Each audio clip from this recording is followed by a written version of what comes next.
Hai Kak Ella, dengar cerita Kak Ella dah sembuh dah dari darah tinggi. Dah tak payah makan ubat dah kata. Betul ke? Ya, sebenarnya hai Kak Ella, 54 tahun. Dulu Kak Ella ada darah tinggi, macam mana terbagat, kolesterol, asma dan sakit urat. Lepas Kak consume, mula-mula Kak consume BR4 dengan BKFA.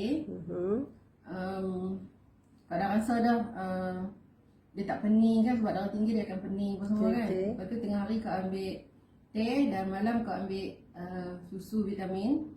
Bila selepas Kak minum susu tu selama 2 minggu lebih kurang macam tu, tak ada masalah susah nak tidur dan terjaga tengah malam bangun nak pergi toilet ke apa. Tak payah. Alhamdulillah tak payah. Bangun pagi memang segar. Kalau dulu orang yang ada penyakit dia tahu bila bangun pagi dia kaki dia rasa macam tajam-tajam semua. Alhamdulillah tak ada dah. Dan asma pun memang Kak dah lama dah ada, tapi alhamdulillah baru ni test sendiri makan buah pulasan banyak pun tak jadi. Dia.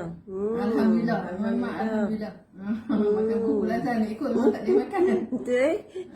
Lepas tu sakit urat kaki ni, orang tua panggil urat besar, tak tahu kat mana, tapi alhamdulillah Kak ada cegah dah jalan. Alhamdulillah. Okey. Terima kasih Kak Ella. Sama.